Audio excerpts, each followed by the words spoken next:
universe असी यामना पाक चाउबा थिजिनबगी लोइबा खंबा नाइदबा मफमनी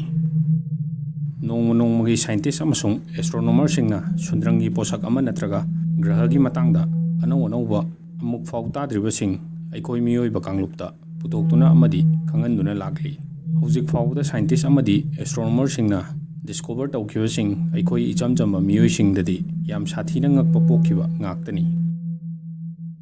Exoplanet haina solar system gi wangmada leiriba graha marak singdudagi graha ama khaki matangdani asi neine dorisi loiba faw mayek singna tabiyu graha asi kamdawi haibadu comment ta thambiramu Exoplanet asi gi maming 55 Cancri e natraga Jensen haina su khangnai Copernicus natraga 55 Cancri a hariba numit kumba thawan michak asida ungduna lei hairi Exoplanet asi prithivina lumliba asigi Sharuk Nipan hena lummi aduga Prithvi gumba ani chawi 55 Cancri e hariba exoplanet asi mahaki leiriba planetary system dugi orbit ta ungmada pung taraga nipan dagi hena changde hairi aikoina leiriba Prithvi asidi chahi amani changlisi numit ki orbit si mapung fana ungmada 55 Cancri e si 2004 gi 30 August Barbara MacArthur mahakna discover tawkhibani hari Barbara MacArthur asi nupi astronomer amani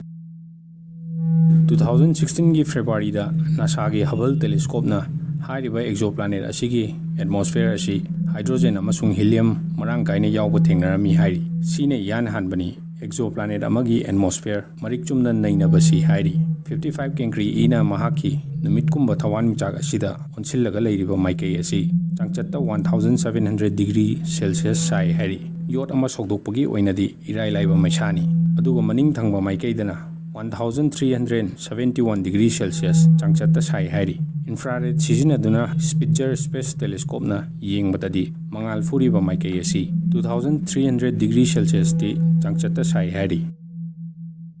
55 Cancri igi saruk ahum thokpagi saruk amadi carbon oiramgani amasung carbon sing adu temperature amasung pressure wangba maramna diamond oina leiramgani hairi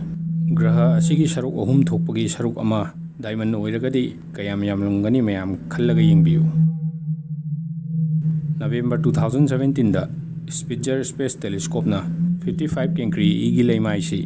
lavana samudra oina chawrawi paksing oina leiba thengnarami hairi masigi matung 2022 da nainabada 55 Cancri e si volcanic activity park sanna leibana maram moiraga adudagi thoklakpa uful waiful amadi maikhu singduna yomlaga atmosphere gumna lei haibasni hojik fawda scientist amasung astronomer singna 55 Cancri e si chayet aba yauduna carbon marang kaina leiba amasung carbon singduna diamond oina saruk ahum thokpagi saruk amadi mafam kanduna lei haibasni atmosphere lei leite haibagi matangdadi hojiksu scientist sing marakta awaya khum tongnaba adum thokli